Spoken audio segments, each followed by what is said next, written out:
Test. Here we go. Mamaya ko yung ayod. Walang lumalabas.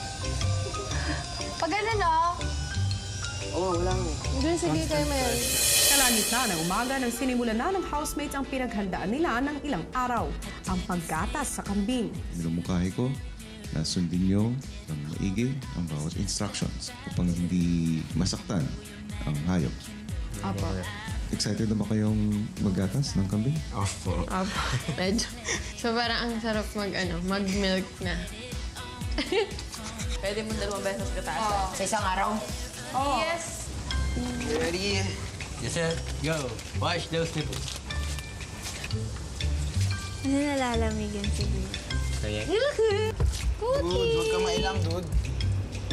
Eh, gusto rin. Pati yung taas. Nasa akin ba yun? Ay, Dean. Hindi, no.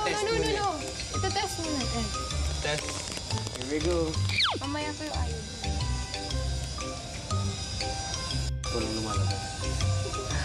Pag ganun, oh. Oo, wala nga. Hindi, sige kayo, Mel. Yun, may lumabas. Ayan, napakita ko sa kanya. Dun. Ganun po pala yung feeling ng naggagatas. Dati, nakikita ko lang yun. Tapos ngayon, nagawa ko na po. Tapos nakaya ko pa. Damihin mo ng gatas. Damihin mo ng gatas. Damihin mo ng gatas.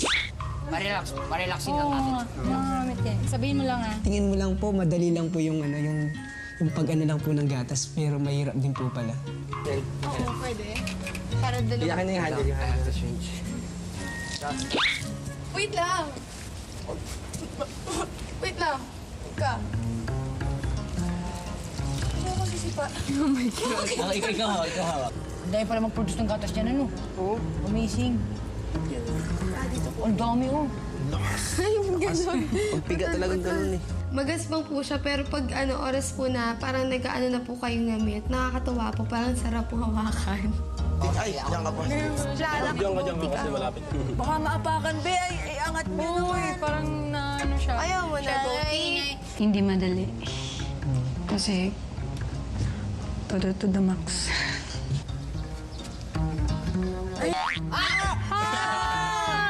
Tropa naman! Ba't yung sabi sa'yo? Wala naman. Make sure doesn't step in it. Ah, bakit? Tapos na. Ay! Hey, man! Natapakan pa po niya yung milk. Kasi hindi po siya nagsistay sa isang place lang. Pero sayang po kasi sana pinakamarami na yon na nakuha namin. Tapos natapakan. Sayang. Gano'ng kadami maximum? Si Devs na lang.